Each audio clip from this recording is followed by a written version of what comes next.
I'm going to ask Dr. Taras to also do the same. I have been an international business professor now for 21 years. I actually live in South Florida. I teach at a university in Miami.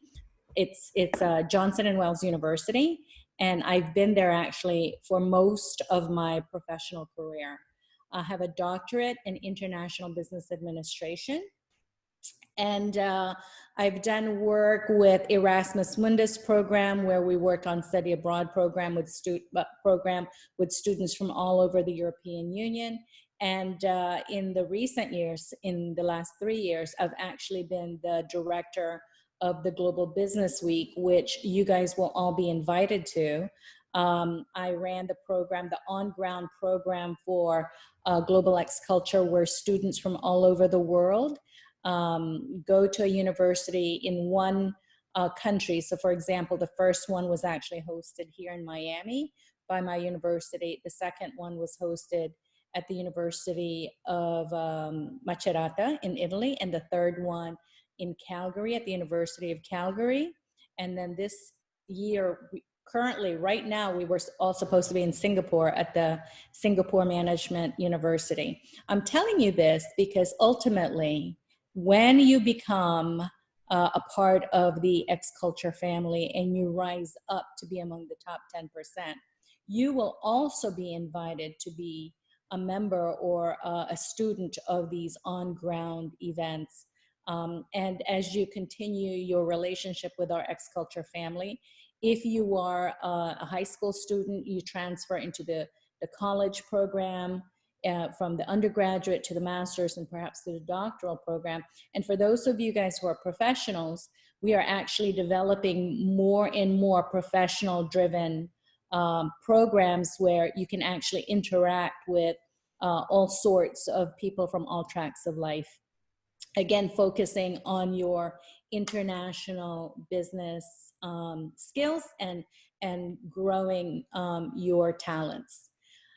So a little bit about, so let me ask Dr. Taras actually to, because he went right into what is X Culture Academy, right? But nothing about his fabulous credentials and who he is as a human being. And, you know, if someday an opportunity ever came to where there's a Nobel Peace Prize nominee that I get to plug in, I would put his name in. So very generous of you. Mr. Taras is very, very humble. So now we're going to ask him to lay out his credentials. So I'm an associate professor of international business at the University of North Carolina in Greensboro. I got my PhD in basically international business at the University of Calgary. Before that, I studied economics, got my master's at the University of Texas at Dallas. As you can tell by my accent, I'm not from the United States. I'm actually Ukrainian by birth. And then I have lived in half a dozen countries before I ended up here in North Carolina. And yes, I was the person who started X Culture 10, 11 years ago. Dr. B joined me pretty much right away. There were several other professors who joined us in the first year and still all stay in touch. And over the 10 years, we've had about 870 professors and universities that participated in the project. So every semester we have, as I said, about 6,000 students from about 160, 170, 80 universities in 45 countries this semester by the location of the university. But if you look at all of the students, not only the universities, but also the academy students, the professionals and the teenagers, and look at their locations. So we are over 100 countries in a given semester. So it's a truly global project, and it's been a blessing to all of us. I mean, I met a lot of colleagues, co-authors, friends. In fact, now my closest friends are from X Culture, and it's kind of sad that we are all in different locations, and usually we would meet 3, 4, 5 times a year. So we have the X Culture Global Symposium in this Global Business Week in the summer, X Culture Global Symposium in the fall. We have the Academy of Management Conference, Academy of International Conference, and the Academy of International Business Southeast Division Conference. So we meet every few weeks essentially. And this year, obviously, I haven't seen everyone face to face for a while, so it's a little sad, but hopefully we will catch up next year and do twice as many meetings. So let me just give you a quick rundown of what we're going to experience today. I already have a question here from a student saying, you know, hey, what happens in the future if I can't attend all of these meetings? We are recording this actually, and it's going to be posted on YouTube. So if you walk away and you miss something, you can always go back to YouTube and watch what you missed. Or for those of you guys who are watching this now and, you know, you want to go to bed in an hour because it's almost midnight, you know, go ahead and go to bed. Don't ruin your sleep schedule, because we will post this on YouTube and you'll be able to access it in the future. And if I may say to that, so Fiza, you're asking a very interesting question here. So when we have people in virtually every country or every continent on the planet, I mean, obviously, no matter what time we schedule the meeting for, there will be someone who will be at school sleeping at that time. So obviously, everything is recorded. You can watch it later, so no problem there at all. Likewise, there will be meetings that you have to have with your team. So the lectures that we do, there will be several that we strongly encourage you to attend. Most will be optional. So when we invite some guest speakers, so if you can't attend, no big deal. The more important thing will be meeting with your team. Again, your team members will be from all around the world, and you will have to find times to meet sometimes. So you will probably rely more on email and chat and some other written tools that don't have to happen in real time. But at least sometimes you probably want to meet with them live. And so it will be a challenge sometimes, but that's the whole point. So you will first be frustrated. So this guy from Pakistan or Ukraine or the United States is never available because it's a different time zone. But eventually you will figure that out. And eventually we will teach you how to find a time that works for everybody. There are wonderful tools that allow you to sort of, you know, go through this process pretty quickly. And so towards the end of the project, you will be hopefully more skilled and knowledgeable and grateful, and you will say, oh, now I know how to do it. So that's the whole point here. So no worries, it will be fine. It will be at times a little overwhelming and a little difficult, but that's the whole point. So the more challenging it is during the kind of practical phase, the more prepared you are for the real thing when you do it as part of your job. So no worries. And then yes, at the end, oh yes, go ahead, Yolanda. Yeah, so we'll talk to you. Dr. Taras is gonna put together a very detailed 30-minute segment towards the end of this webinar. So make sure that you go and check on that. And just for staying on time with everything, we're gonna have 5 segments, basically. This was segment 1. Youssef and Leon now is going to talk to you guys about their experience as Academy students. We're also going to have some senior coaches who will be talking to you about what they can do for you as Academy students. And then we have a great keynote speaker today, the former Chief Education Evangelist, meaning the Chief Education Officer. Isn't that a cool name? I mean, like, I wish I had a job title like Professor. That sounds kind of cool, but it's not really, just, it's boring. Boss, whatever name you want, you can have. Yeah, but I mean, Chief Education Evangelist of Google. I mean, that sounds cool. I mean, that's, you know, he made that up. I don't know, but I mean, it's still, you know, maybe we should call, instead of the program director, maybe we should call you something, I don't know, the Supreme. No. No. Yeah, but yeah, we need to come up with something like, you know, like the Sculpture Academy Ninja Master or something like Ninja that. Master, okay. I'll have to think, I like to think more of Zen and yoga. Yeah. Okay, so Zen Master. Zen Master. Yeah. Okay, so we'll talk more in detail about the process of Academy, X-Culture Academy. So prepare any questions you have at that time, and we'll try to answer you during that last 30-minute segment, okay? But for now, we're going to disappear. Dr. Taras and I will disappear for a little bit, and we're gonna invite Leon and Youssef to tell us about their experience as Academy students. So see you in a little. So hello, everybody. We're just waiting for the slides, and then we will begin.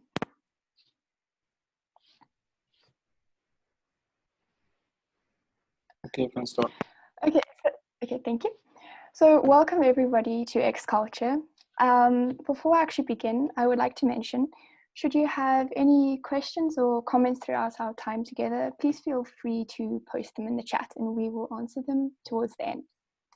So let me introduce myself. My name is Leon Maspro. I am 16 years old and I am from South Africa. I'm currently a senior coach within X Culture, and today Yusuf and I will be sharing our X Culture experience with you. I'll now pass it over to Yusuf.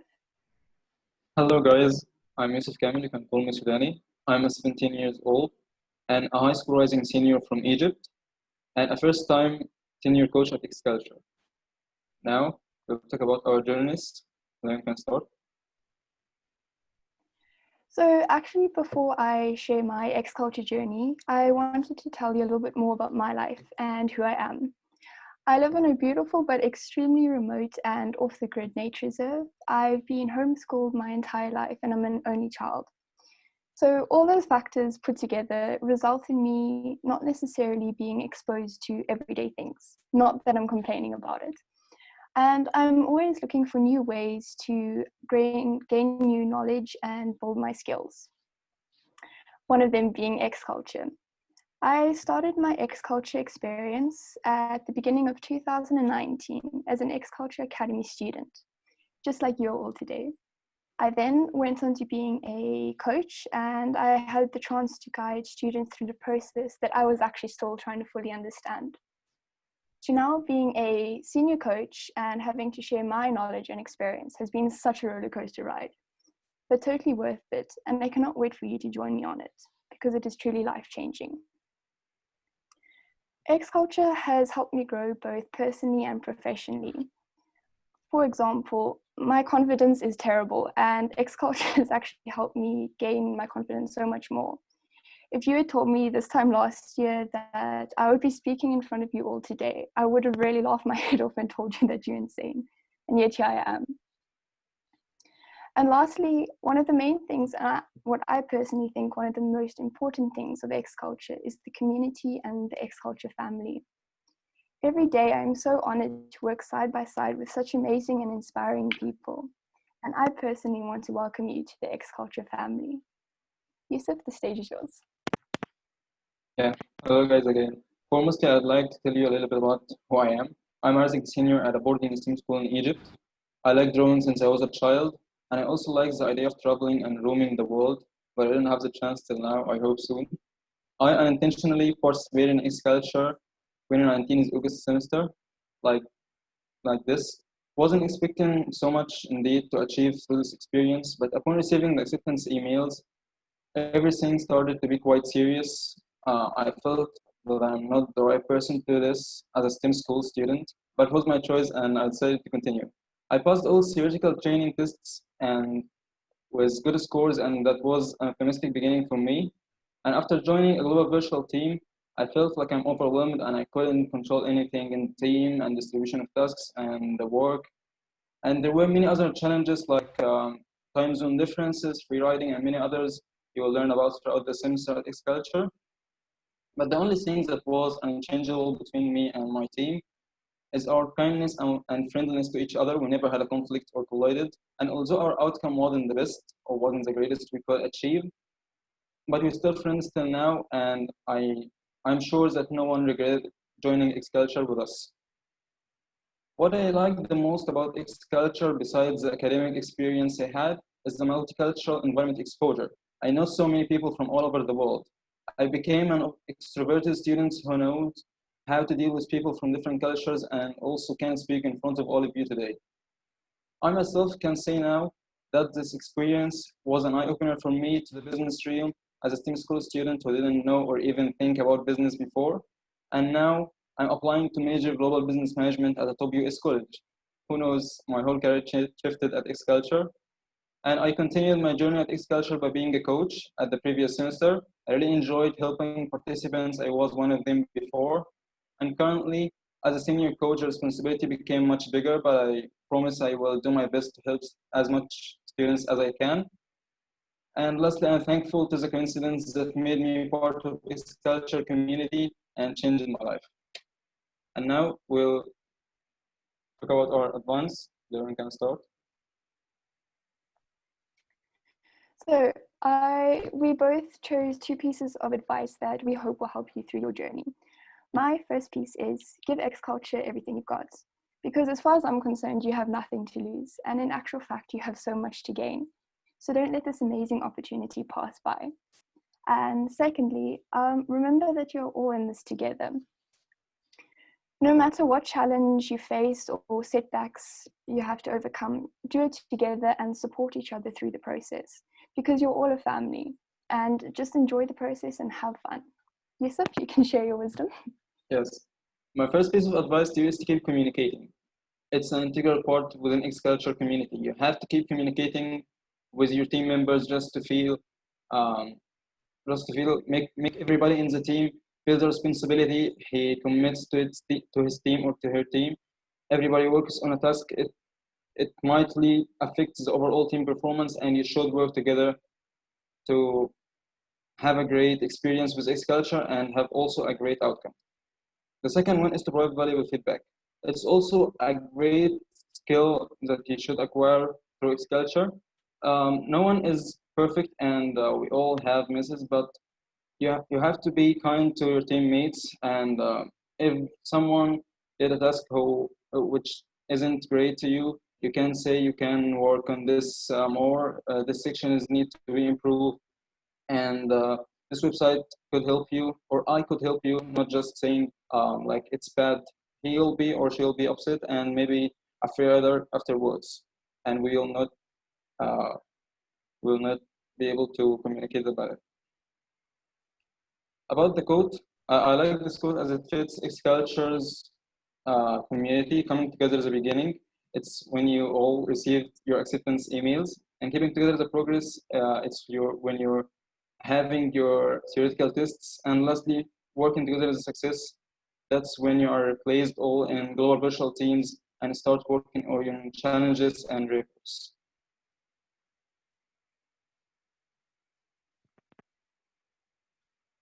And now, we'll check the questions.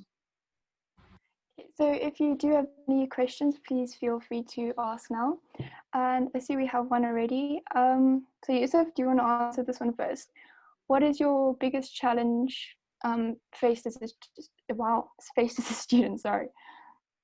What? Sorry? What is your biggest difficulties you faced as a student?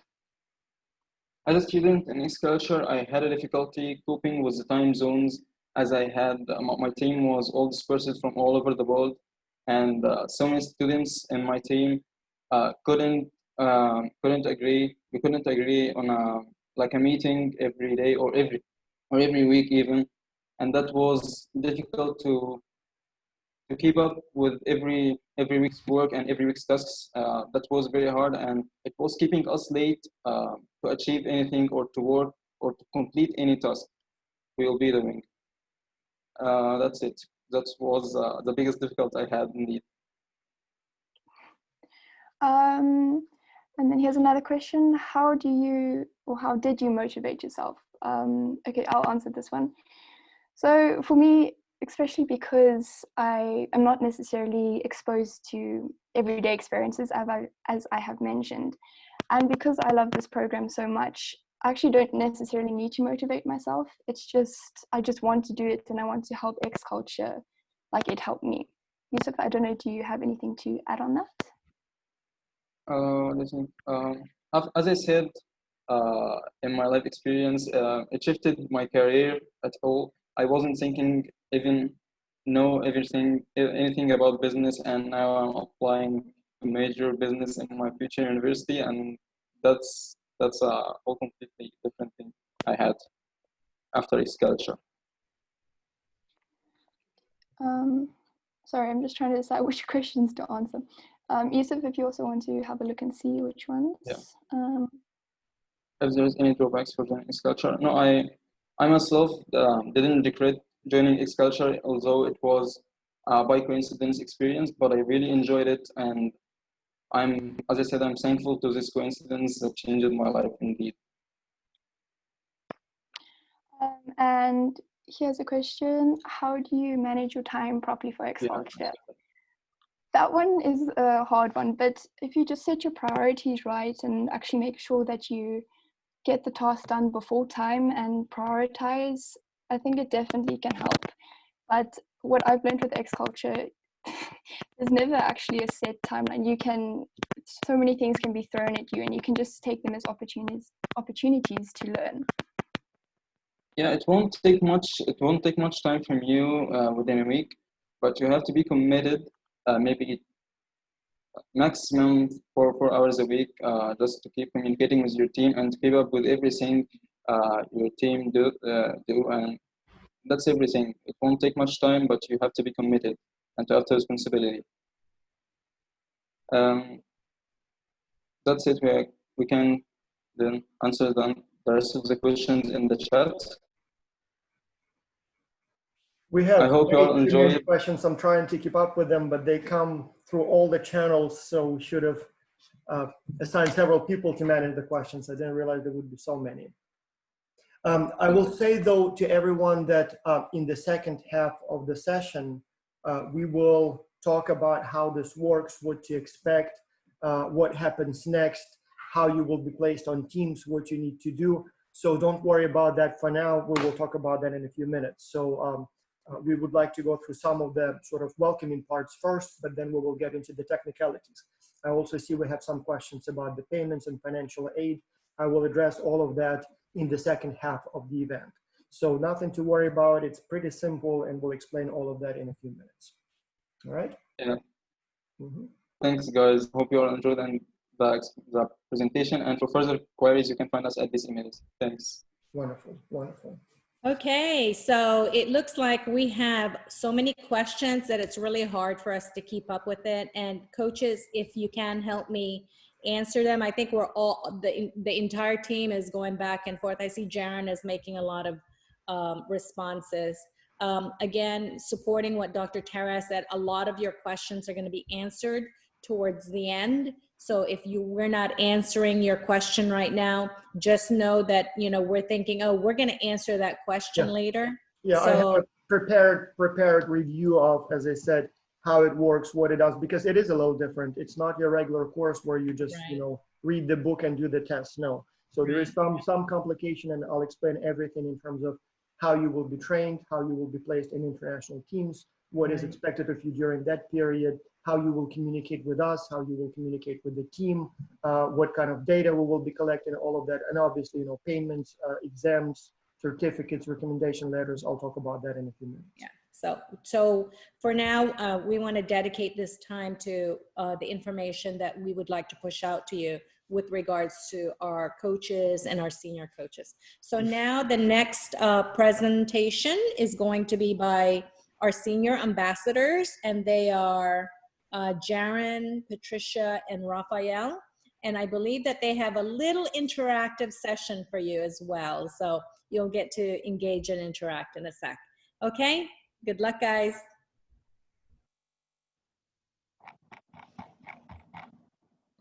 Sorry, just give me a moment. Okay. So, welcome guys. Thank you for your presence here. My name is Rafael and I'm from Brazil. I'm a senior coach here in Next Culture, and my first participation was in 2018 as a student, and since then I fell in love with the program and never stopped. For this semester, I'll be to coordinate all the coaches that will be assisting and mentoring all of you. So if you have any questions or concerns, feel free to reach me out and I'll be glad to help. Now, Jerry and Patricia will talk more about X-Culture's coaches. So hello everyone, my name is Jaren. I'm 17 years old this year and I'm from Malaysia.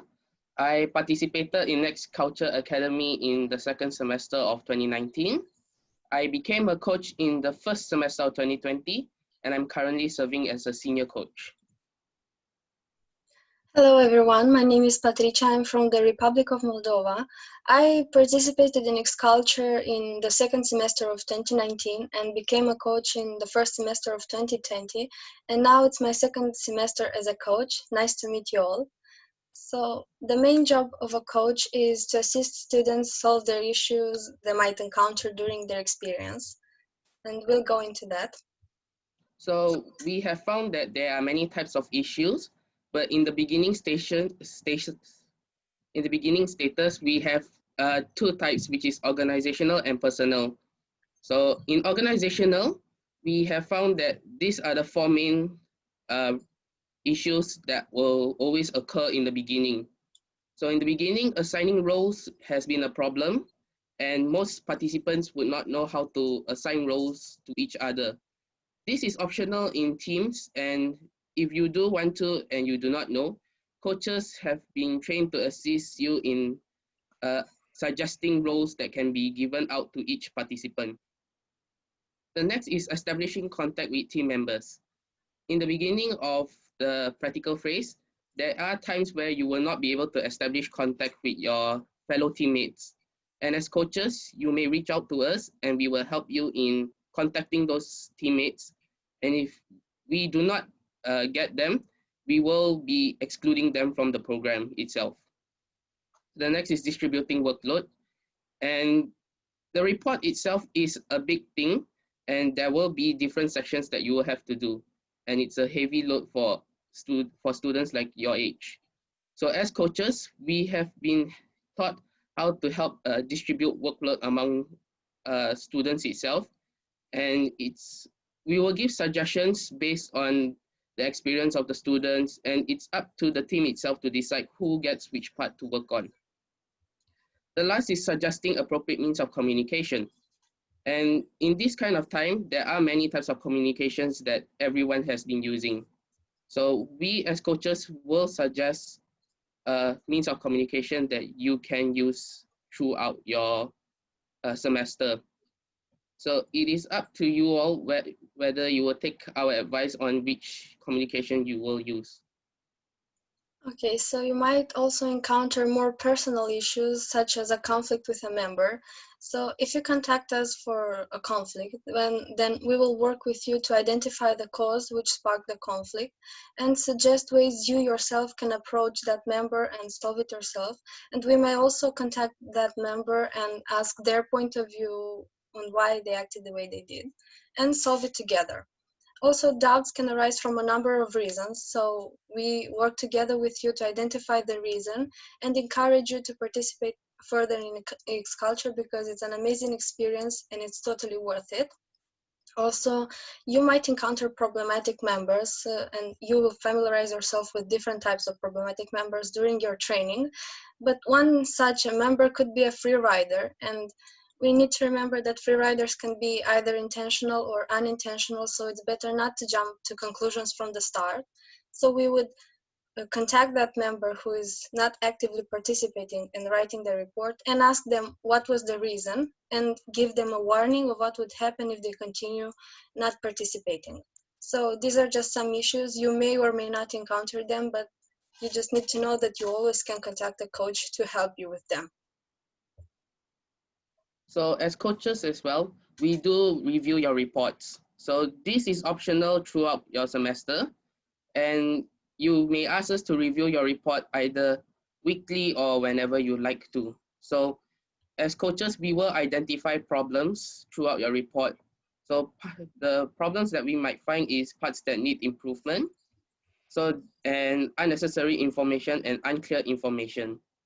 These are parts where there will be information that you have taken from somewhere and it's not exactly linked to what you are writing in your report. So as coaches, we will find those parts that will need improvement and inform you and give feedback to you that you can use. It's a suggestion only. Okay, so after identifying those parts, we will suggest how you could better structure information so it's clearer and looks more professional. For example, a big piece of text would be better structured in a diagram or a table. So we would suggest and help you structure the information. And we could also suggest what you could add or exclude from your report because there are parts that are better not included in the report, and we will also give you reasoning so you don't feel like we are criticizing you. All right. So as coaches, we will help you prepare webinars throughout your semester. So in your timing, there will be times where you will not be able to schedule your webinars or you do not know how to. And as coaches, we will be assisting you if you need so to schedule the webinar based on your time zones. And we will manage the webinar if you want us to. And we are there to help allocate the time effectively. So during your discussion, if there are some problems, we will help you out in solving them on the spot itself. And these were only done for academy participants itself. Coaches also evaluate reports and help choose the best teams. So it's a very complex process. So I'll try to break it down as simple as I can. So after the teams submit their reports, the coaches are assigned the number of reports they need to evaluate. And that is done in order to help identify the better reports. So coaches will provide additional feedback, like what were the strengths of the report, what could have been done better, what could have been improved. Then those better teams are invited to present their report in a live webinar to company executives, professors, coaches, and senior coaches. And they are further evaluated on how well they presented their report. Then those best teams are chosen. So we as coaches have a coaching team itself that handles the academy side. And I'll let Raphael explain the rest of this. Raphael?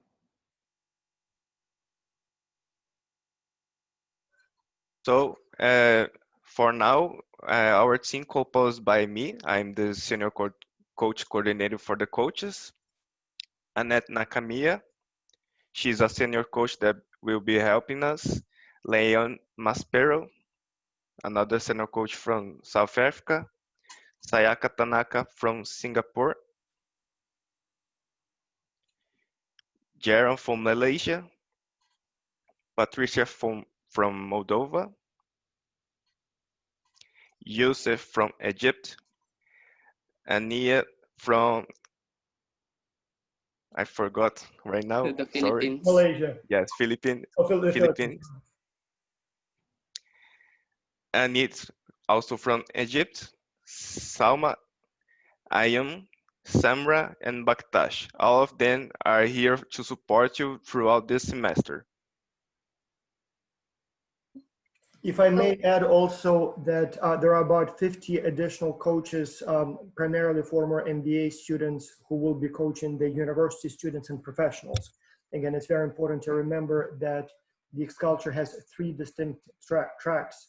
So we have the main track, about 6,000 people are university students, primarily MBA and business students.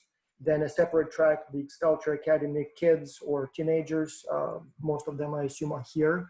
And then separately professionals. Again, people who are 18 years and older, most of them would be in their 20s and 30s and sometimes even 40s. And not students. So they joined not through the university, but either applied individually or through their company.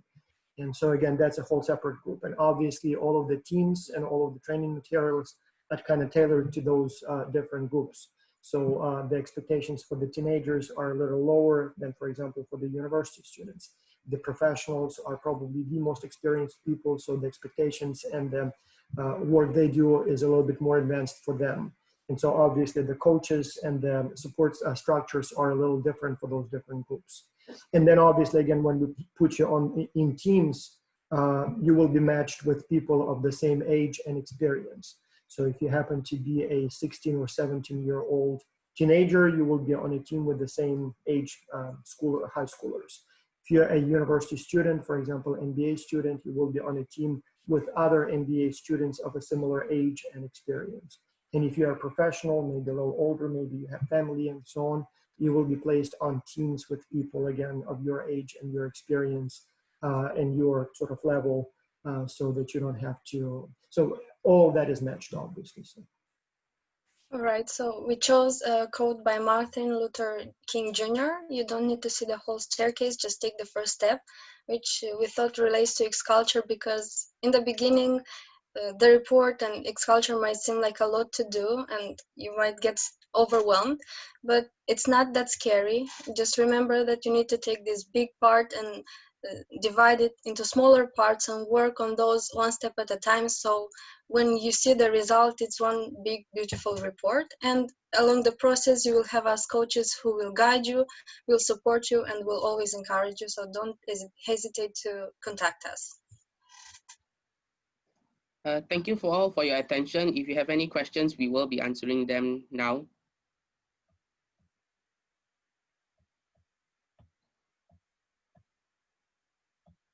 I actually see quite a few questions here, and some of them, again, are about the process and how it works.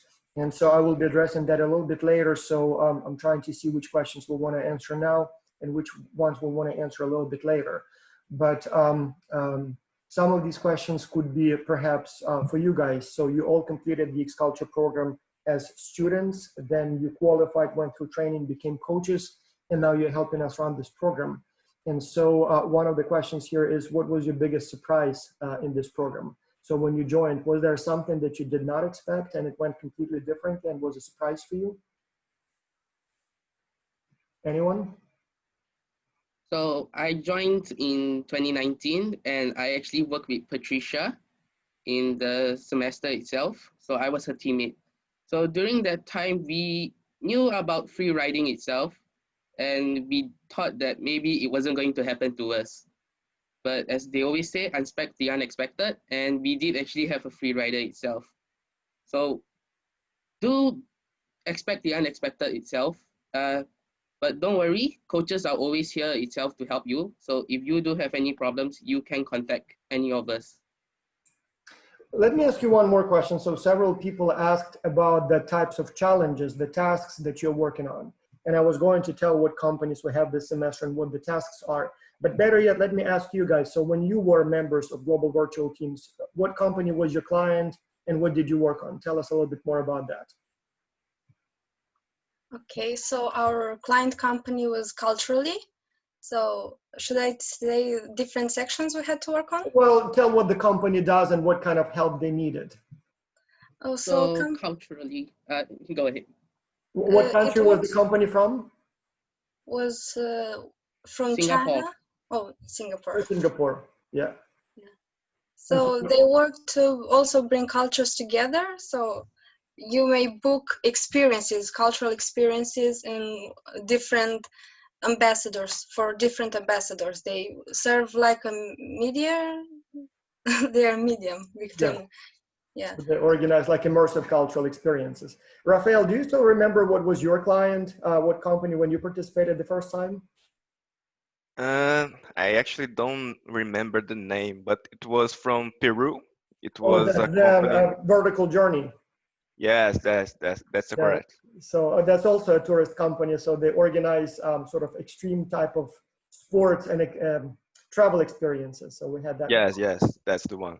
Yeah, this semester we'll have about 7 companies to choose from. And so some of them make clothing, some of them make shoes, some of them make chocolate. We have a drone pilot school, so a network of schools that prepare drone pilots. So they ask for some help. So in the past, we also had like looking at the bigger companies that you may recognize. The very first client actually in 2013 was Mercedes-Benz. So they needed some help with developing a marketing strategy. We had Louis Vuitton one year. So they were asking for where we should open a new store and how should it be designed to be appealing to the people in that location. Other big companies that you may recognize, JCB, that's the British company that makes tractors and combines and excavators. So they were asking for some help in expanding into North American market. The Home Depot was asking for help in expanding beyond North American market. So they already have stores all around Canada, Mexico, the United States. And so they were asking for some help here and some ideas also for improving their .com services.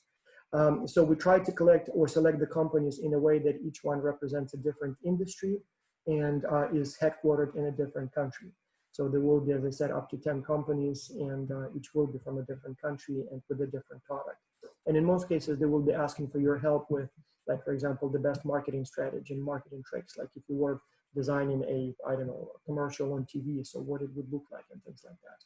So there will be some research that you will need to do, and there will be some analysis that you will need to provide, and then your creative ideas and that kind of stuff. So yeah, regular business. Okay. For now, I will invite 2 more senior coaches that we will have a game, so you can all participate. Yep. Sayaka and Annette, can you please join us?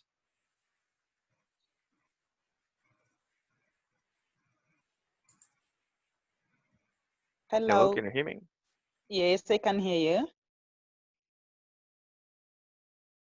Hi, everyone. My name is Annette. I'm from Nairobi, Kenya. I'm a senior coach. I joined X Culture in the cohort of 2019, and I really enjoyed it. I became a coach early this year in the cohort of 2020, the first year of cohort of 2020, and I'm now a senior coach. So we are here to play a game. Work without play makes us dull people. So the game is called Kahoot. It's really fun. It has questions to answer. They are general questions. Some of them are related to X culture. Others are related to business. Others are related to the general way we live, or we communicate and relate with each other. So how do we play the game? You join with from the Kahoot website. You click on www.kahoot.it. Then I hope we're all joining. Please join. Just Google right now Kahoot and then join the game. Then you enter the pin. Yeah, you enter the pin. We will display the pin when the game starts. And then you enter nickname and you'll be in. Sayaka? Sorry, yes. Can you hear me? Yes, we can hear you. Yep, so this is the pin that you need to enter after you go to the website. Okay, so let me just share the Kahoot here. Let me see who's in. Oops, not Can you this, share sorry. the Yep, I'm number sharing, in sorry. the chat? Sorry. Let me stop the sharing first. Here. Oops, there is something. So just give me a moment, sorry. No worries, I just add the number. Yeah, is that working? Because sorry, there's something wrong here. Sorry.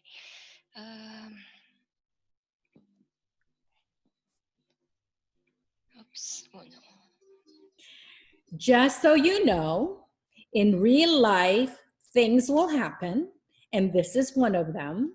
So this is a learning experience for all of us, Ayaka, right? Yeah. So don't stress, it's going to work. Sorry about Just it. be calm, yeah, and we'll work it out. Okay, so keep trying. Thank you. And just, you know, if you find your zen, it will work out more smoothly. So find that flow, find that flow. And for those of you guys who are watching us in webinar land, you know, things happen.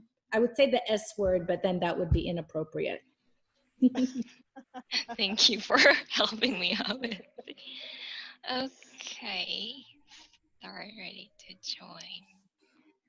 Okay, sorry, I'm so sorry to inform you that the PIN code has changed to 15736.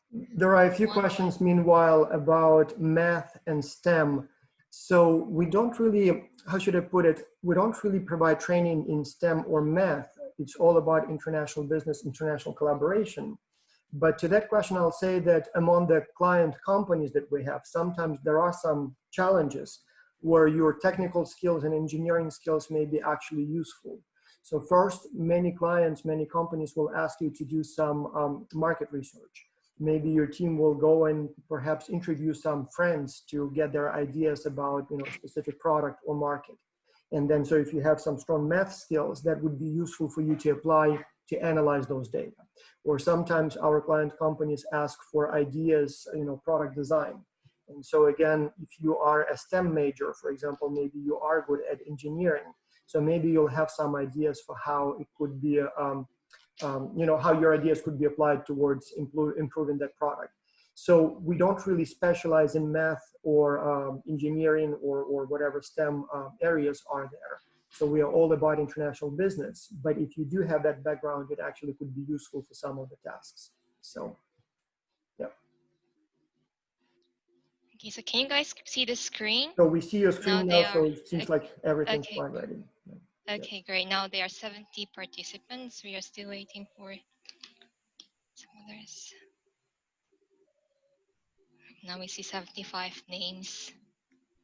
Anyone else joining? 77, 70. Oh, someone dropped, I guess. So yeah, So you- Sayaka, just play now. You're down to Yep. 8 minutes. Okay, time to play. Okay, these are very easy questions, guys. Do not fear or feel any remorse. Just enjoy the game. So what does SWOT stands for? You just have to click the right answer. It's not an easy And question, it's a difficult question. Is it? Boss, Well, I let the actually kids like the play. first answer. I'm not playing, I'm just watching. Let's see who will get that right, Dr. Vaz. Actually, I think it's an interesting question. Well, it's a university level question, so let's see if the non-university students can answer it. Dr. Vaz, we are dealing with brains here. Actually, you know what? Quite a few people got it right. I'm surprised. You We're see? in a good company. Yeah, And nice. Yara, she got the first place. So Yara got it first. Okay, very nice. Yep. Oh, impressive. The most important communication skill is... Well, I don't really know what the answer for this, actually. Yeah, this one's... Let's see, this is a general question. So are those monkeys are supposed to be a hint to the correct answer? Maybe it's a hint. All right. Let's see the answer. It's listening. Ah, You agree? Ooh, and Yara got it? listening, Oh, no. yes. Yeah, all right. I see Yara again. All right. What We're are the going on 5 very well. We're C's? getting All right, on now very you well. got me. I don't know the answer to this one, so I'm glad I'm not playing. You 5 guys C's have- of effective communication. Are these questions from your training that you provide to the students? Is that something coaches teach? Clarity, consistency. This is a difficult one. I honestly don't even know the answer. Annette, is this your profession? Communication. Okay. Content Yeah. creation. Okay. Okay, it's not my profession, but I love communicating. So.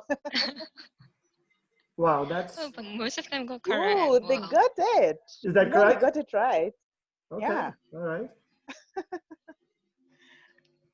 How many different nationalities do you usually That's a have in good X one. culture?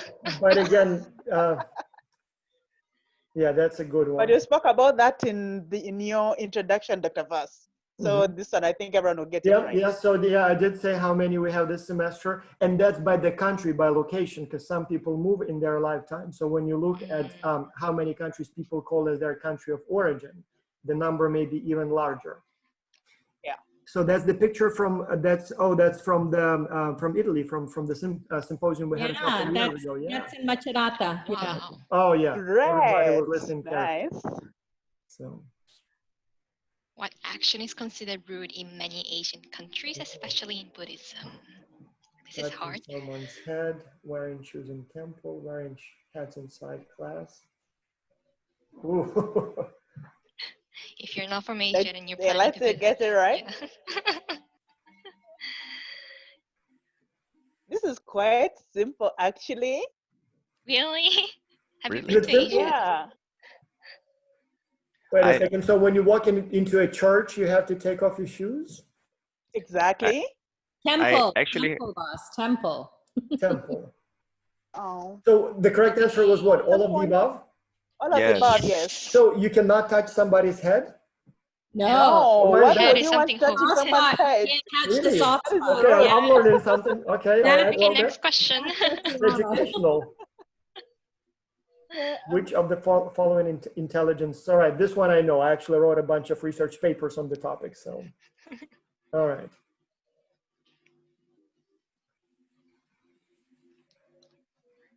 Okay, this one we do know. In fact, I can show you empirical evidence that it is the most important thing. We did publish a paper where we looked at like 5 different types of intelligence. Ooh. All the above is Right. correct. Oh no, Dr. Technically, it should have been cultural intelligence, wouldn't it be?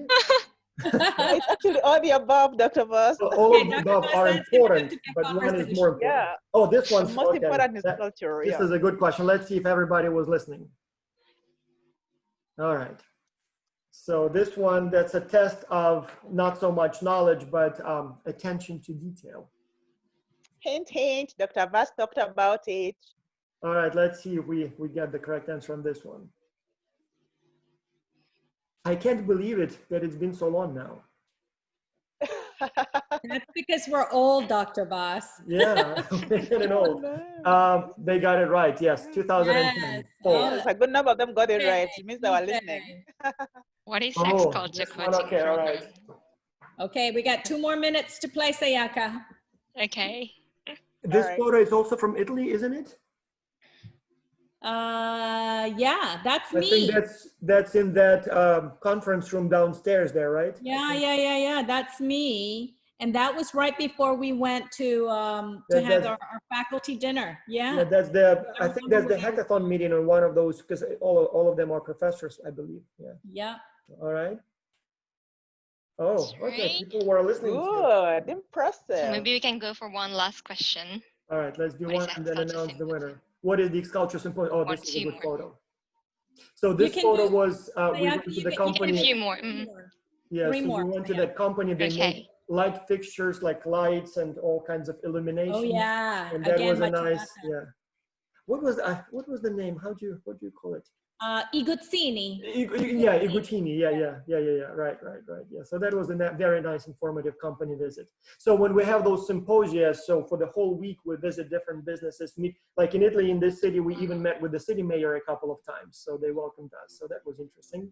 So, all right, what is culture? Now people have to get this one. We're gonna close with this one, Sayaka. Okay.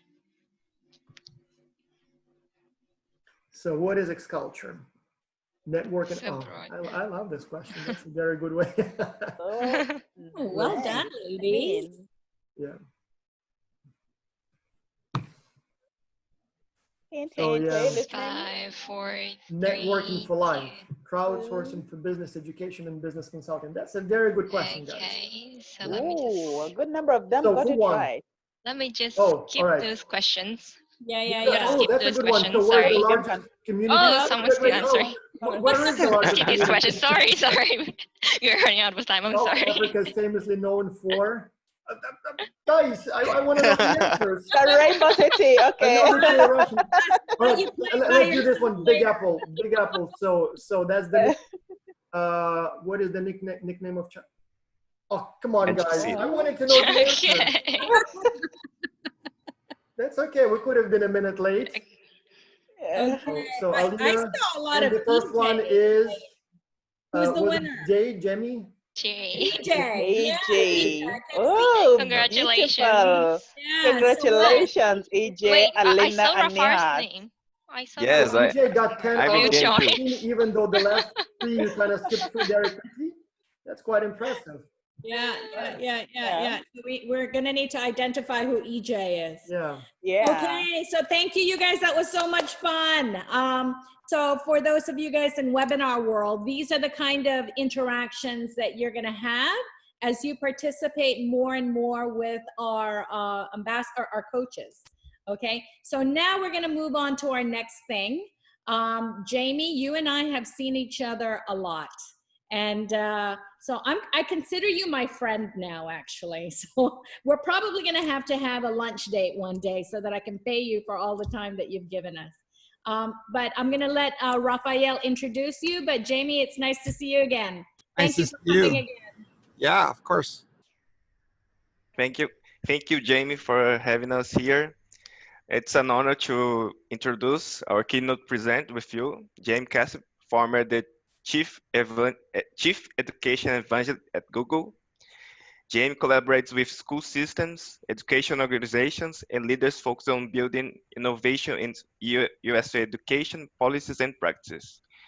James serves as an advisor to thousands of organizations focused on learning, skill development, and the future of work.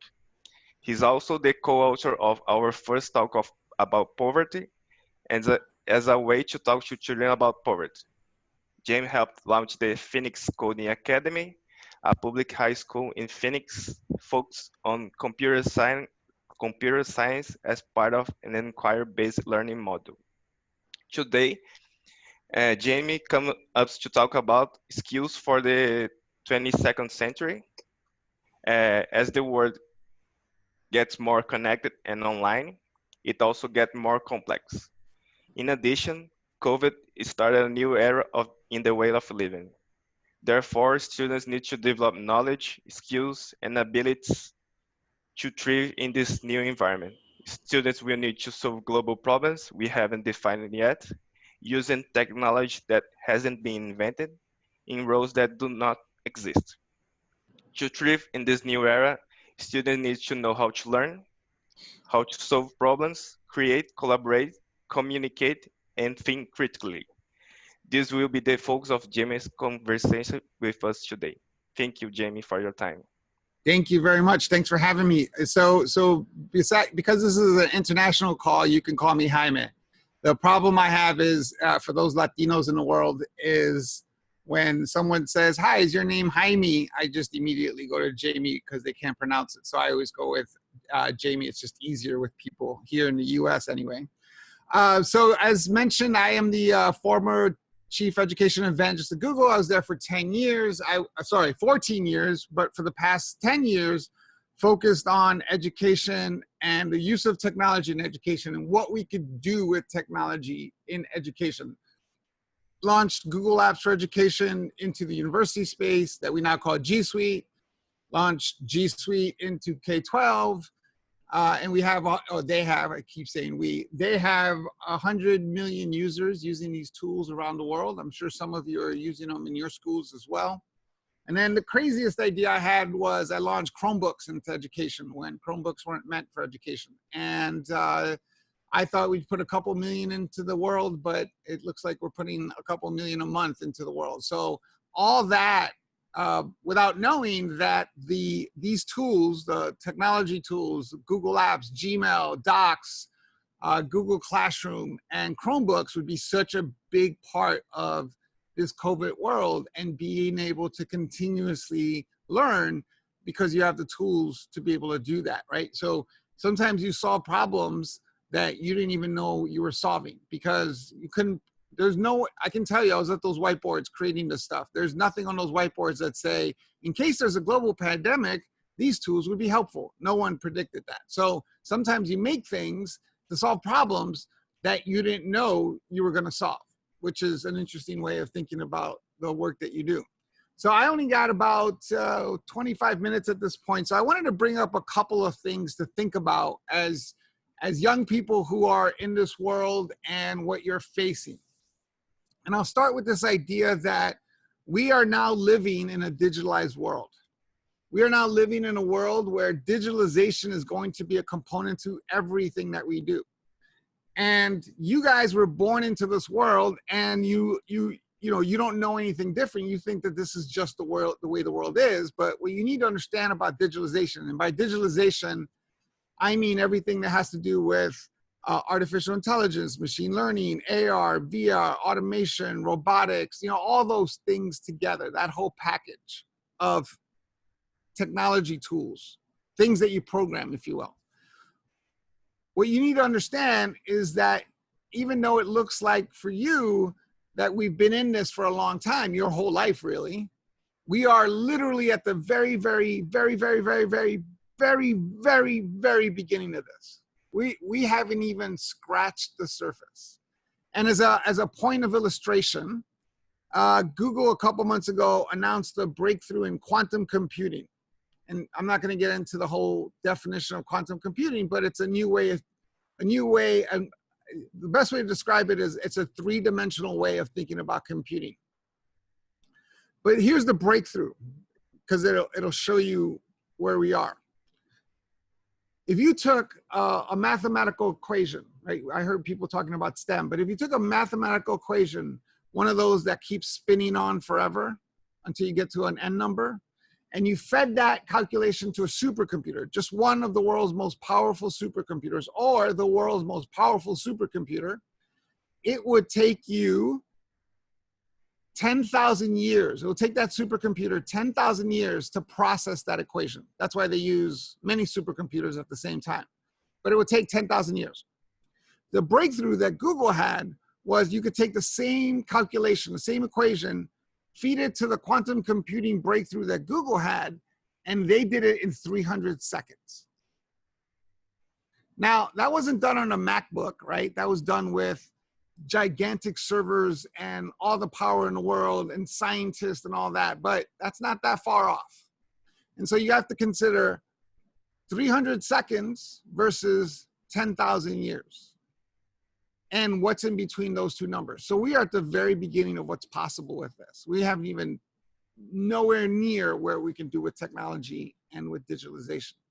So what that means is that you need to understand it. You need to understand digitalization. You need to understand how it works. You need to understand the components of it. You can't just say, "Oh, artificial intelligence is too hard. I don't want to learn that." Or, "Oh, machine learning, that's like science." Or you need to understand at least the basics of computer science and digitalization and computational thinking and design principles, like all these things that go in it. Because whatever solution you're going to be involved in, whether that's something that you take on, and we'll talk about that in a minute, or a job that you go do, it will have a digitalized component, right? So, for example, I'm sitting here in downtown Phoenix, Arizona right now, and let's say the problem that I'm trying to solve is to get to the Phoenix airport.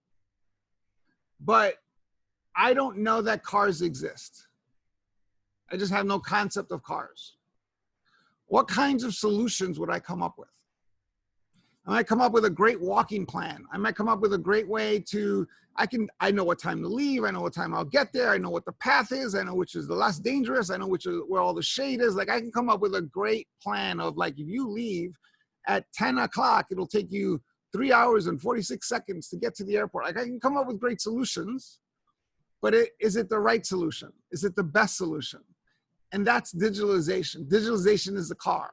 You got to know how it works. You got to know how to use it. And the best place to start for you guys is with a realization.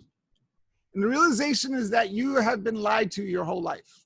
Well, for lots of different things. But when it comes to digitalization, you've been told that you are digital natives, that you know how to use digital tools, that you just naturally, because you're born with technology, know how to use technology. And the truth is, you don't. All the data shows us that you don't. There's a Stanford study from a couple years ago where elementary school kids can't tell the difference between a sponsored website and a real news site. 80% of high school kids, which means most of you, 80% of you, wouldn't be able to pick out a fake story out of 5 stories that I presented to you. That's dangerous. And it's not your fault. You've just been told that you know how to do it and you don't. So I would start there. How do you search, vet, look for information? How do you verify? How is it credible? How do you think through? How do you post? All those things around just basic digital skills. And there's lots of information out there on how to be a digital citizen. I actually want you to take it to the next level and not be comfortable with digitalization or not be comfortable with how these things work, but more importantly, be a leader in this space so that you can actually use it to solve problems. So how does fiber work? How is it that we're talking right now? How is it that my microphone works? How is it that all these components work together so that you can understand how this stuff works? How does the internet work? How do you create websites?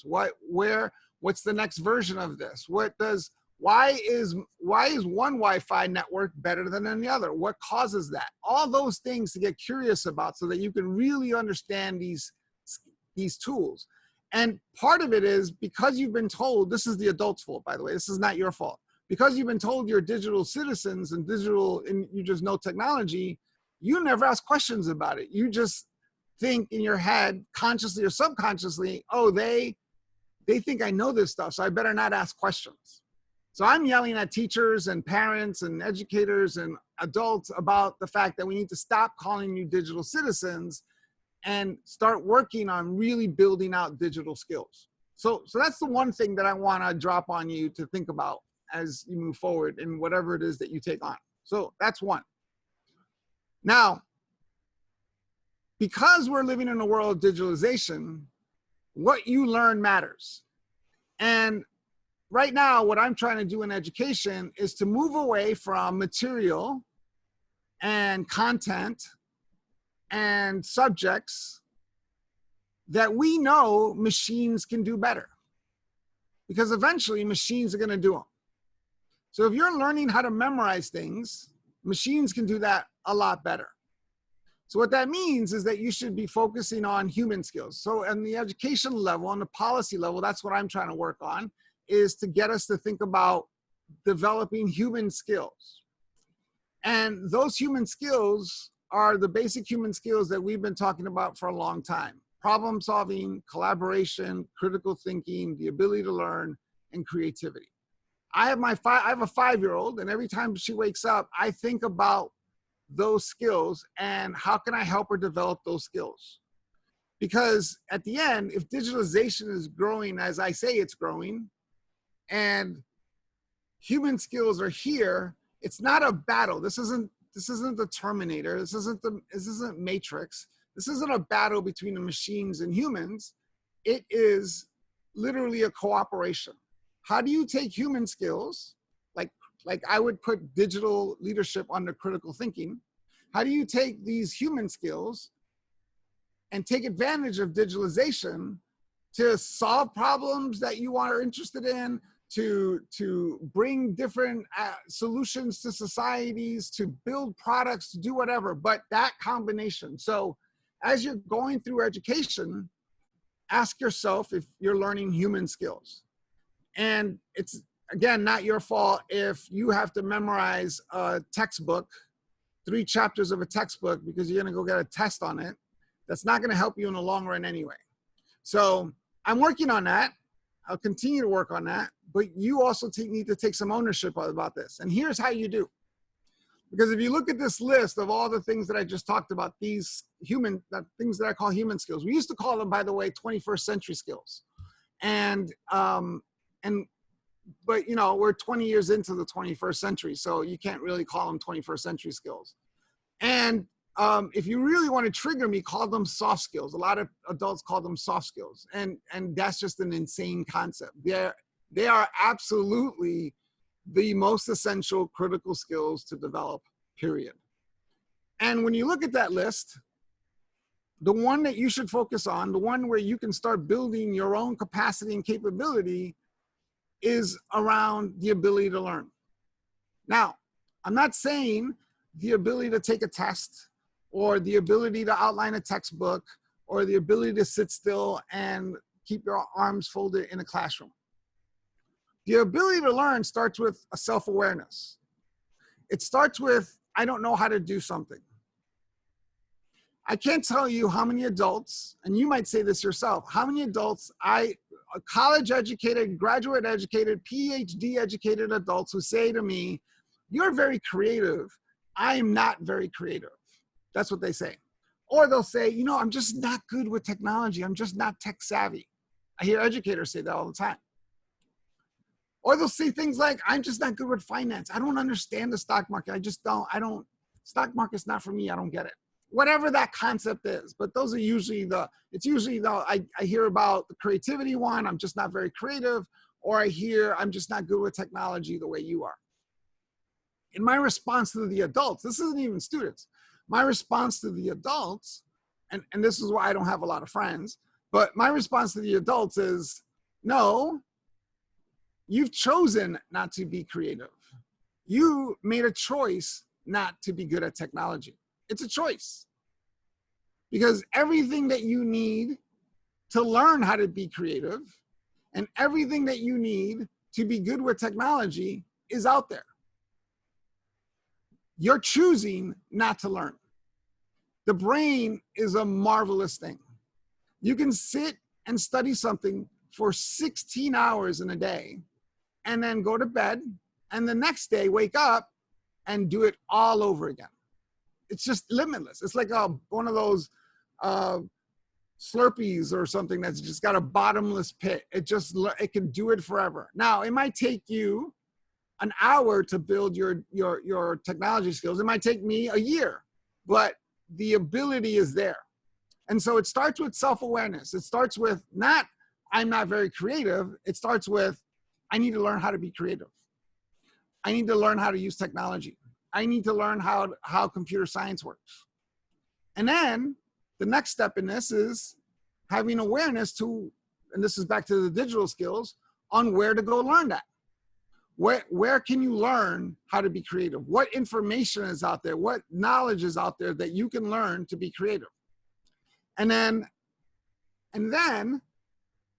you have to be able to determine whether or not you've learned it or not. And you do that through experience and practice and experimentation and review and being honest with yourself and so forth and so on. And I'll give you an example. I have a YouTube channel that you should all go subscribe to. It's just my name, Jamie Cassup, and it's full of career advice and ideas and things that we're talking about here and other things coming up. I'm actually working on a video right now about how to do interviews, how to behave in an interview. So it's just my name, JAIMECASAP on YouTube. I started this YouTube channel a year ago, and I knew absolutely zero about YouTube videos, editing videos, or even shooting videos. I'm a photographer. If you go to my Instagram account, that's just JCASAP.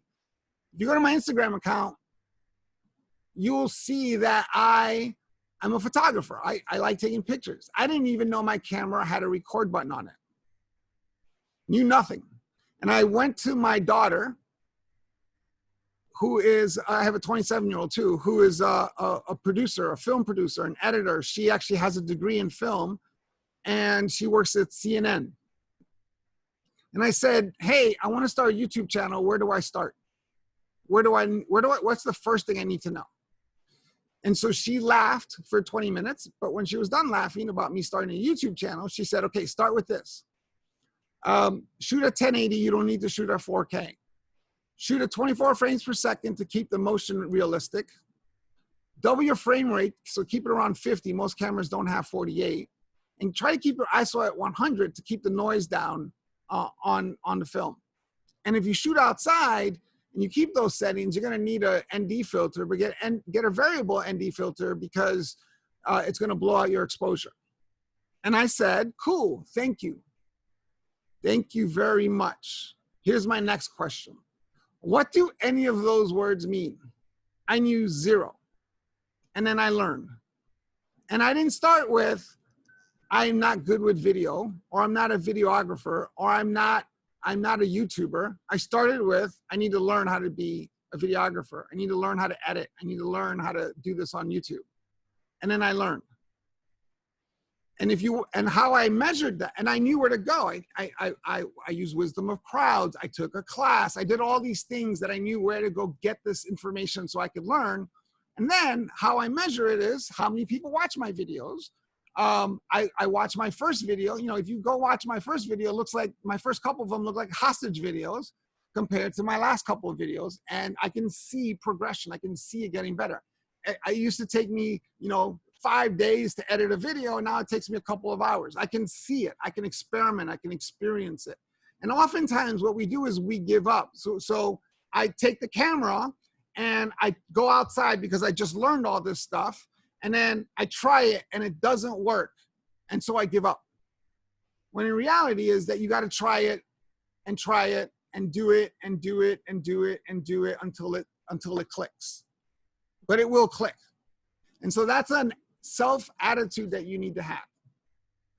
Making sure that you understand that you're responsible for your learning. So as a young person, you should never, ever have the ability to say, no one ever taught me that. Or I never took that class. Think about how many classes are available online. Think about all the programs that are out there. Think about all the free classes that are out there. And the reality is that we're moving towards a world where it won't necessarily matter where you went to college.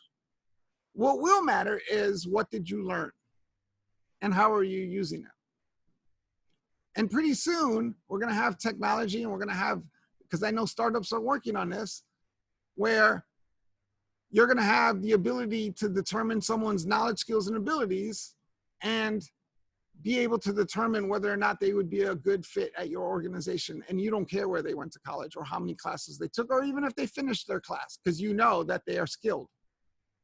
For me, I'm committed to never looking at a resume again. And I will be doing a video on resumes.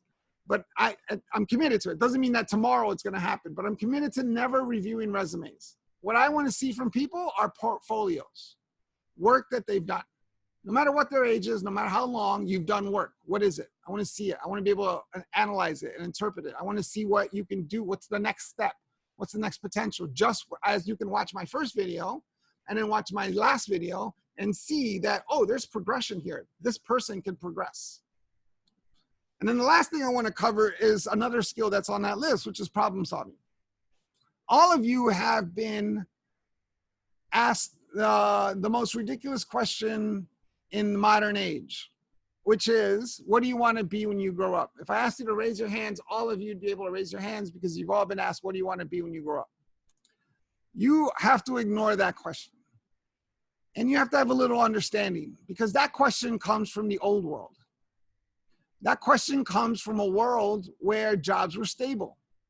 That question comes from a world where jobs didn't shift that much, like when I was a kid. And what happens, though, is that change happens gradually and then suddenly. And what most adults don't realize is that we are now living in suddenly times, and that question doesn't make sense. When I graduated graduate school, when I graduated high school, when I graduated college, when I graduated graduate school, Google did not exist as a company.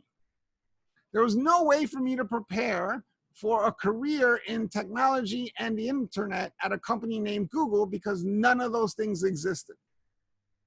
That's happening faster and faster and faster. I got 4 friends that are working in industries and spaces and on products that you have no idea about. So here's a question I want you to think about. What problems do you want to solve? What's the problem that spins in your head? Doesn't have to be a social problem. It can be, but it doesn't have to be climate change. It could be making cars go faster. If you watch any of those like Shark Tank type of shows, everyone who walks in with their idea is solving a problem. Sometimes they're solving problems that you didn't even know you had. What's the problem that you want to solve? And then here's the second question, which is really important. How do you want to solve it? How do you want to take your gifts, your angles, your perspectives, your point of view, your education, the things that you're passionate about, to solve that problem? And that's an important question, because if you went to an adult and said, I want to solve climate change, they might say to you, oh, climate change, let me compute that. You need to study STEM. You need to get a degree in global sustainable development. You need to do this and this science class and this class and that class. And yes, all those things could be possible. But we also have to recognize that there are millions of ways to solve a problem, to take on a problem. And that problems don't have one angle, they have millions of angles. And so let's say that's not your thing. There are many ways to solve problems that way, but let's say you're a photographer like I am.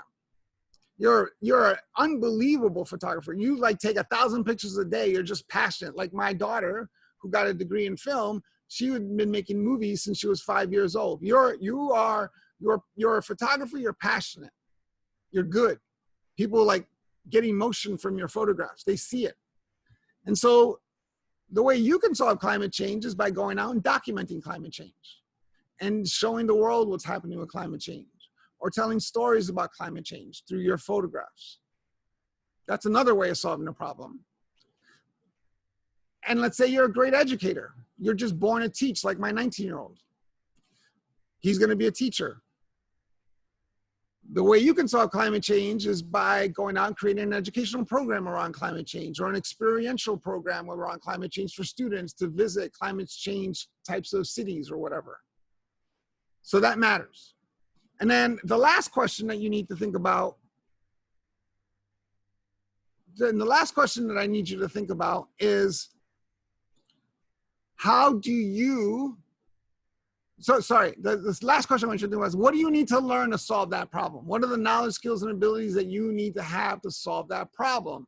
And how do you start building those knowledge, skills, and abilities? What classes can you take in college, online, anywhere, on your own, on YouTube even? Like, what are the things that you need to know? Who's solving this problem now, and how can you learn from them? What other information, what newsletters, what blogs, what research, there's so much out there around both those angles. So let's say you need to learn how to continuously be a good photographer. You probably need to learn a whole bunch about climate change. And you need to learn those things together so that you can go out and do it. And what that does is it helps you focus on skills and not jobs. Because if you can determine what it is that you need to know, if you know what your knowledge, skills, and abilities are, then you can figure out where to start building those knowledge, skills, and abilities. And all of a sudden, all the world's work doesn't look like careers, but looks like skill development. For example, let's say these are the two things that you're focused on, and you graduate college and you're ready to take on the world, but and solve climate change by going out and documenting it through photography. But the first job, because you got no money, you got student loans, the first job you got is to take photographs of used cars in a used car parking lot. And you say to yourself, wait, that has nothing to do with climate change. As a matter of fact, it's the opposite of climate change, and has nothing to do with science or technology or any of these things. It's cars. But what you need to recognize, if you did this right, is that when you're building your skills, one of the skills that you're going to need to keep building is being able to present information. You need to be able to present photographs. You need to be able to sell things. And so you go take that job, because that's going to give you a year of experience on how to photograph and how to sell photographs and what do they look like and how to position them and which photographs work. Those are the skills you're going to be developing that you're going to be able to take on your journey to solve these problems. And so for me, the reason I worked at Google for 14 and a half years wasn't because I prepared to work at Google, is because I kept building skills that were progressive, that got to the point where Google opened, they were able to say, we need you to help us with this. And with that, I will close out. And if you want to reach me on LinkedIn, I'm on LinkedIn. My Twitter handle is @JCASAP.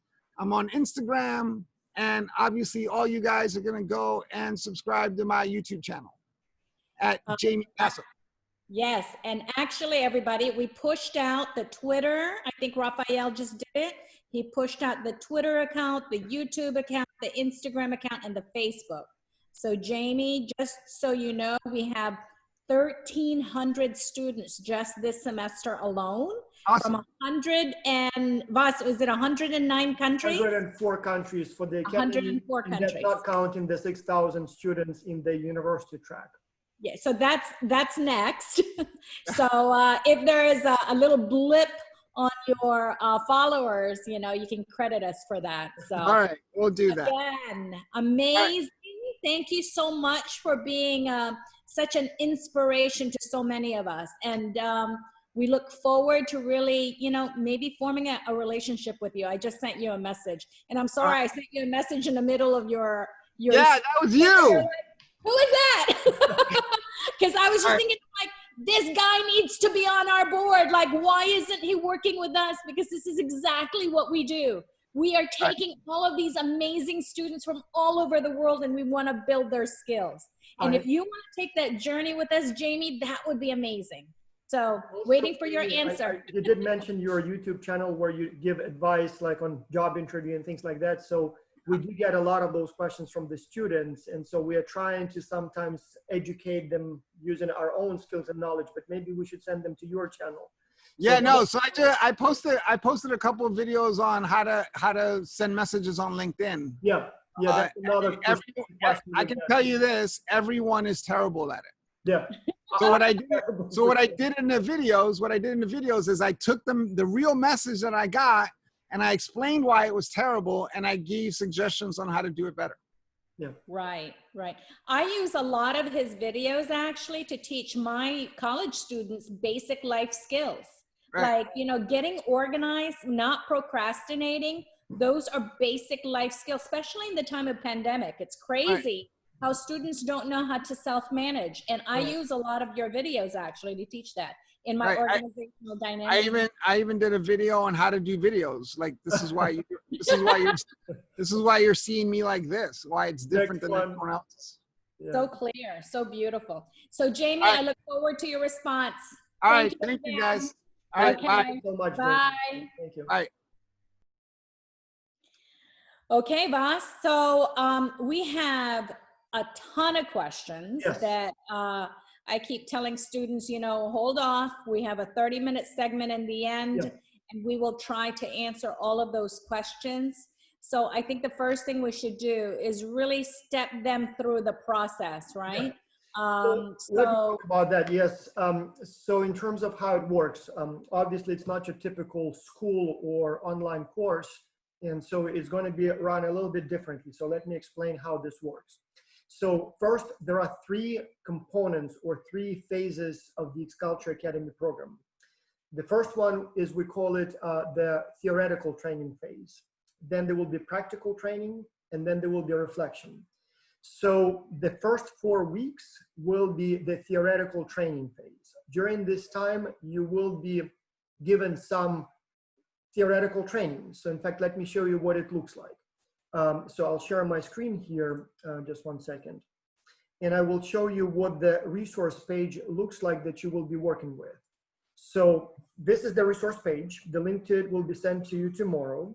And on this page, you will find the training materials that you need to cover in those 4 weeks. So in week 1, there will be a bunch of materials on what is X-Culture and how it works. So some of them will be short videos. You just click and watch it, either download and watch or watch on YouTube. And it explains what X-Culture is and how it works, and what X-Culture Kids is, because it's a slightly different track. And then there will be all kinds of things about, you know, the coaching and all that stuff. And then there will be some written stuff. Like, for example, if you click here, it is a training module in a written form. So some of them will be short videos, and some of them will be more kind of written stuff. And then there are some additional resources for teachers, professionals, and parents, so for those who want to learn more. Then week 2, it will be all about global virtual teams. So we will teach you about how basically work with people from different countries. So the training module will focus on teamwork, on leadership in teams, on conflicts in teams, on communication in teams, all the things that you need to know when you work with people in global virtual teams. Again, some of these training modules are videos and they're not released yet, so it will be released week after week. Only after you pass the first week, you're allowed to move to the second week and then third week and so on. But this will be activated after you pass the first week. Then week 3, it will be all about the technical side. So online collaboration tools. So you will be trained in how to use Dropbox, Google Docs, Doodle, Trello, Slack, all those kinds of things. So the tools that you need to communicate with people online. Again, I assume most of you know how to write emails or how to use Skype or Zoom, but there are many useful tools and we would like you to know how to use them, so we will train you. And again, some of that will be in a video format, like a little video lecture, and then some of that you will need to read. And then the final week, it will be international business. So you will be working for a real client on an international business challenge. And so it's important that you know the basics of international business. A little bit about international marketing, a little bit about pricing in international context, a little bit about international market entry modes, a little bit about market analysis. So there will be almost a whole college course condensed to about an hour-long video lecture, and then there are some additional resources here. So in fact, I created that training module. I teach international business at the university. And so normally it would be a whole semester, but here I took the most important things, condensed it to about, you know, a couple of hours. And so you will need to review that to have some basic understanding of international business. Now, what's very important is that X-Culture is a team-based project. So in the second phase, you will be placed in a team, and there will be real clients with real challenges, and you will be solving the challenge as a team. But what that means is that if one of the team members is not fully prepared, or is not responsible enough, or not diligent enough, then the whole team suffers. So that means that the purpose, the reason for the theoretical training is both to teach you, but also to test you. So after each training, after each week, there will be a test. And so you will need to take and pass that test, because if you don't take it or don't pass it, not only that may mean that you're not ready to, not prepared, but it also may mean that you're not serious enough about it. Maybe you're not disciplined enough. Maybe you lack motivation. So only people who pass all 4 theory tests will be placed on teams. Otherwise, if you fail any of those tests, or if you miss any of those tests, you will be told to try again next semester. And again, the reason for that is, if we were selling a book, or if we were, offering a regular course, as long as you enroll, we don't care if you do it. Well, in X-Culture, it is extremely important for us that you work hard during that practical phase when you're a member of a team. And if you are not, giving it all you have, your team will not be happy. And in that case, we think it's better that you don't participate at all, rather than you participate and don't do a good job. So the 4 weeks will be both to train you, but also to test whether or not you can sustain that level of performance week after week after week after week. And let me share my screen one more time. I'll show you what those tests look like and how you get them. So every week you will complete the training modules here that I showed you. And then on Wednesday, you will receive an email that looks like this. So it will be, for example, week 2 theory test link for Vastara. So that's my link. And so let me download the picture here. So this is what it will look like. And so here it will say that you have to complete the test by this date, by this time, and here is your link. And you just click on the link and it will take you to the test. And so here it will basically, start your test, and you go ahead and you do the test. So for example, what does global virtual GVT stands for? Well, you know that it's a global virtual team. And then what is a GVT? And so you have all these questions and you just answer them, save continue, and when you're done, you submit the exam and you will get your results a little bit later, because some of that needs to be tested separately. And so, that's pretty much how it works. Now, in terms of the challenges that you will be working on, again, here on the resource page, you already can see the challenges that the teams worked on last semester. So we had something like 10 companies or something like that. And so there will be a different list of companies this semester. The challenges will be released on October the 4th, when you will be placed in teams. And so as you will see, just to give an example, so here we have, for the youngest ones, we have a challenge where the goal is to design your dream school. Then we have an American company called Captive Voice. They offer software for schools that help with education. Then there is this company from Italy called Zen CV. So it's a company that basically develops professional resumes. Then Good Earth Oils, this company, by the way, participates again this semester. It's an Australian company that makes canola oil. Then Get Out Events, it's a Singaporean company that provides corporate sort of event planning. They will be participating again. Then we have Vinhood, it's a French company that makes cosmetics. My university was a client last semester, the University of North Carolina in Greensboro. We started a new master's program and we're asking for some help with that program. Dart Drones, it's an American company that provides training for pilots of drones, and they will be participating again this semester. And One More Day, another Italian company, they're not participating this semester, but it's an app that helps students learn. So basically that's how it works during the theoretical phase. So you will be given access to this page tomorrow. You will have to go through the materials each week. On Wednesday, you will get a link to the test, and then that will look like this. You click on the link, you take the test, and then everything repeats next week, and then next week, and then next week. If you pass all 4 tests, you will be eligible to then advance to the next stage. And so it will be October 4th, if I remember correctly, this semester. That's when you will be placed on a team. And again, so we will look at your age, your experience, your performance on the test, and then place you in a team with 7 other people. So there will be teams of about 7, each one from a different country, but everybody of the same age, roughly plus or minus a year, and roughly of the same work experience. As I said, we have a separate track for university students. So they are in teams with other university students. We have a separate track for professionals. So people who are 20, 30, 40 years old and who would like to improve their career prospects. And so they're going through this training for experience and for their certificates. And again, they obviously will be in teams with other professionals. And then we have a track of teenagers, essentially preschool high students. I mean, pre-university high students. And so they will be in teams with kids of their own age. The youngest ones are 13 and then older and older and older. And again, slightly adjusted for the age. I mean, we cannot expect the same sort of skill level from the 13-year-olds that we expect from the 30-year-old MBAs, obviously. So for the kids, it will be slightly simpler. Now, once you're placed on teams, you will have weekly deliverables. So each week you will have something to work on. So you will choose a client in week 1. And then for week 2, you will start working on the actual task challenge that they have for you. And so each week you will be required to submit some work.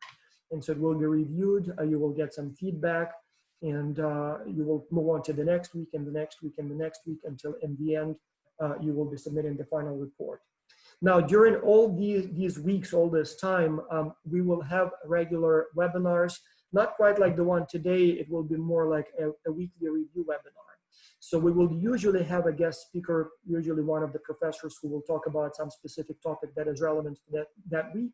The main purpose of those weekly review sessions will be to basically, update you on what needs to be done this week and then answer your questions if you have any.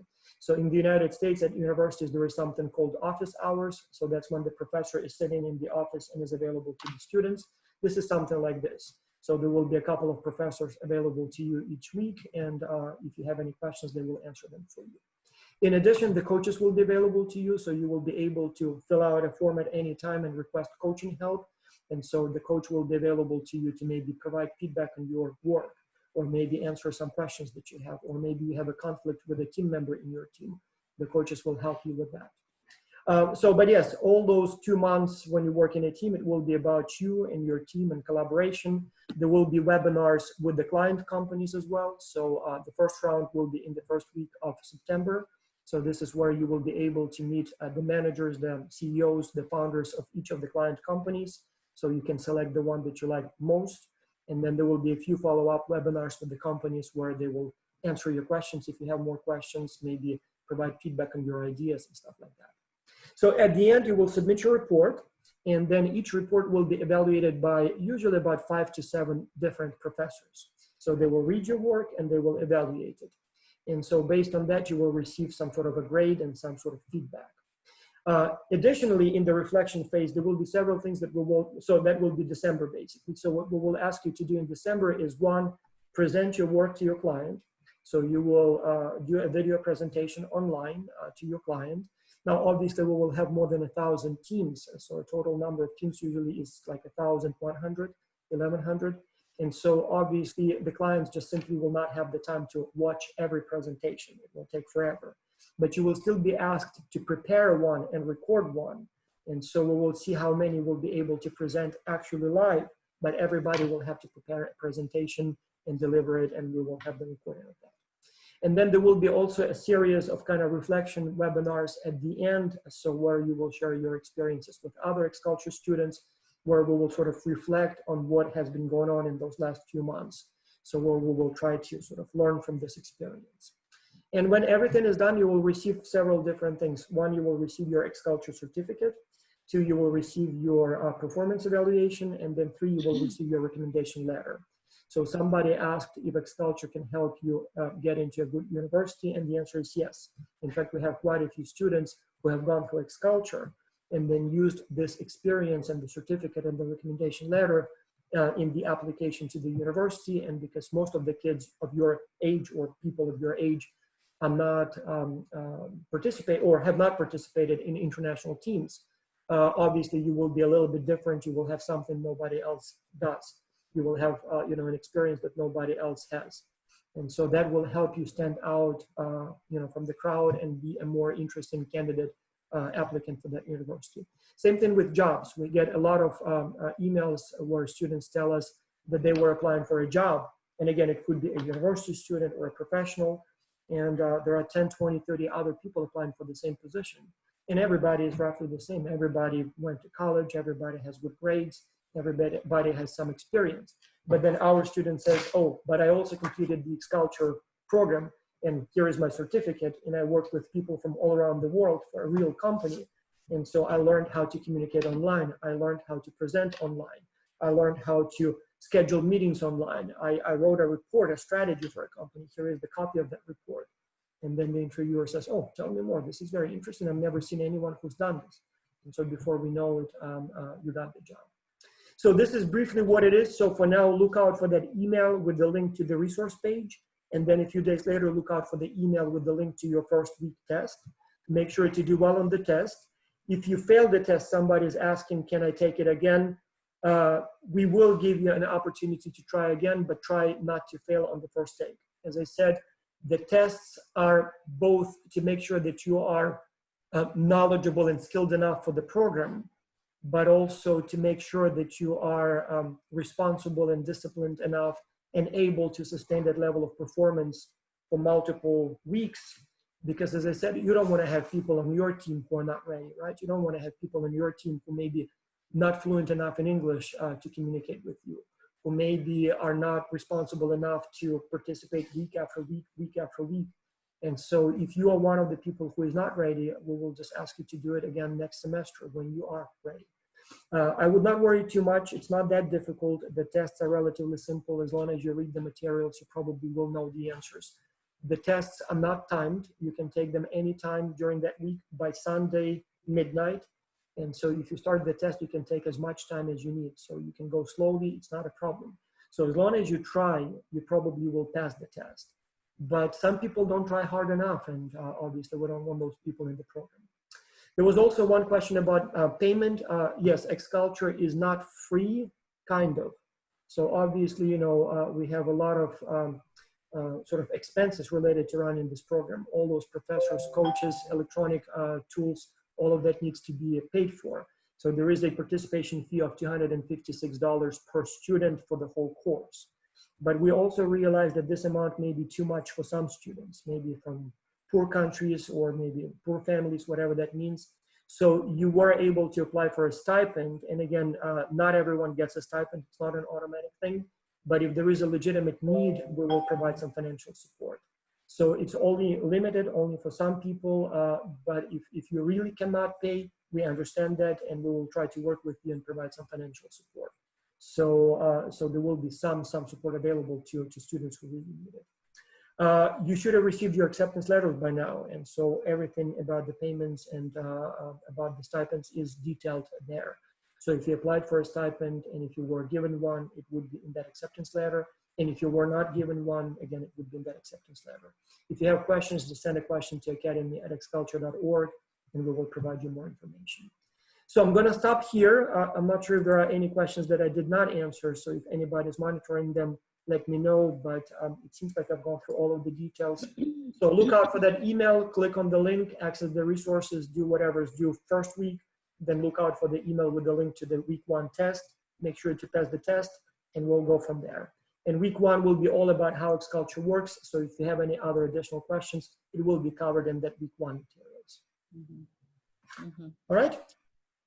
Okay, so still I'm just reviewing the chats and the questions. Again, a lot of questions about the stipend and paying, and it looks like that's what everybody's concerned with right now.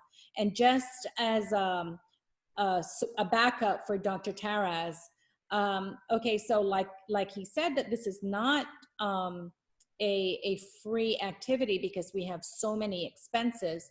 But our goal is really to create for every paying student that we are able to provide stipends. And those, what we call tuition waivers, are limited. So, you know, for those of you guys who applied and we recognize that there was a need, that was already responded to. But you will not all receive stipends or tuition waivers. So just keep that in mind. But first and foremost, you must pass the theory phase. Yes. It's a 4-week theory phase session. You have to do all of those active learning individual activities yourself and take those tests on time. And That's the first test. Importantly, you do not pay anything until you pass all of the tests. Because if you don't pass the test, we don't want your money, so you're not eligible to participate. So for us, it's much more important how well you do on the tests rather than, you know, like if we were selling something where we're just after money, obviously we would require payment first, you know, right away. But no, in our case, it's more important how well you participate. So only after you pass all of the tests, only after you qualify, only then you will be even allowed to pay. Until then, no, sorry. Right. So after you pass your phase 1, that's when you register and pay your $256. And the reason for that is, would you want to be a teammate to somebody who is not participating? Would you want somebody in your team that does not have the aptitude to do collaborative work with you? And with Academy, we pride ourselves in really engaging you in active learning with like-minded students, okay? So for example, if you're a professional and you're in a team with other professionals, we want all of those professionals to have the same capabilities as you do so that you have an engaging, enriching experience. Right. It's not, you know, just to give away, you know, lessons or free activities. That's not what we're about. We're about creating a better world for the future. And, you know, C.K. Prahalad said that everybody has to have skin in the game. Everybody should have some kind of investment, because typically when people don't invest in their activities, they don't do well. So again, our goal is for every paying student, we will provide some kind of a tuition waiver. And if there are more students who are applying for tuition waivers than we have paying students, that means that we will have to decline some of those applicants. And it's just a matter of math, you guys. It's, you know, we're not picking on you. It's just a matter of math, that we have to be able to sustainably support and create an enriching opportunity for all participants, okay? So there's a very good question about acceptance letters before we forget. So somebody says that I didn't get my acceptance letter. Technically, it's, how should I put it? It's almost impossible, because first we sent it when you applied. Second, we obviously sent it to you several more times. And I believe yesterday we sent a copy to everyone one more time. But what happens often is, if you didn't get your letter, it could be in your spam folder.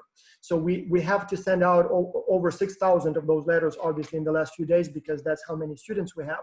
And what happens sometimes, some of the email servers think that we are spammers, because we send essentially the same letter to thousands and thousands of people. And so sometimes our letters go into a spam folder, so check that place. And so there should be an email there from Academy with the link to your acceptance letter. If you still didn't get it, again, send an email to academy@xculture.org, and we will try to resend it to you individually one more time. But yeah, they all have gone out. I mean, if you know about this meeting, you should have received some emails from us. And if you did receive those emails, one of them should have contained your acceptance letter, like the first one. So again, a lot more questions about, I'm just reviewing about financial. I think that if you guys really want to get more detailed information, please visit xculture.org/academy. And in detail, it lines out everything that you need to know. We also have, if you have like pressing questions that really need to be answered, email us at academy@xculture.org.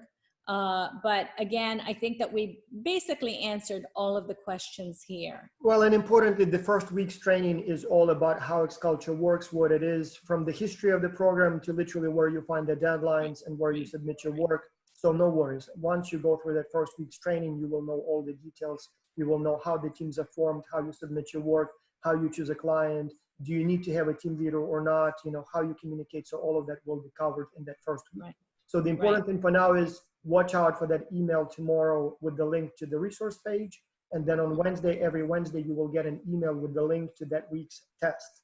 And so you will have until the end of the day on Sunday to complete the test, 11:59 p.m. New York time. So for most of you, it will be basically tomorrow. So you'll have enough time to complete that test. It's not timed. You can do it anytime. You can take as long as you need, but you have to do those tests week after week. So why people sometimes get disqualified from X-Culture, usually they either missed a test, so forgot about it, or were not responsible enough to do it, or sometimes they just didn't do well enough. So we usually expect 80% or more correct answers on each test. And if you don't get that score, we assume that you're not ready yet, and maybe you should try again next semester. Don't worry, it's not that difficult. I'm sure as long as you try, you will pass. So don't worry about it. But some people apparently are not trying hard enough. And when that's the case, well. Right. Again, we're not doing this to you, we're doing this for you, and we want you to succeed. And in order to do that, we have to have a threshold, right? Okay, so also in addition to all of these academic stuff, so the fun stuff happens, right? So in addition, we actually have some engaging activities, and you will receive this starting on Monday, I believe.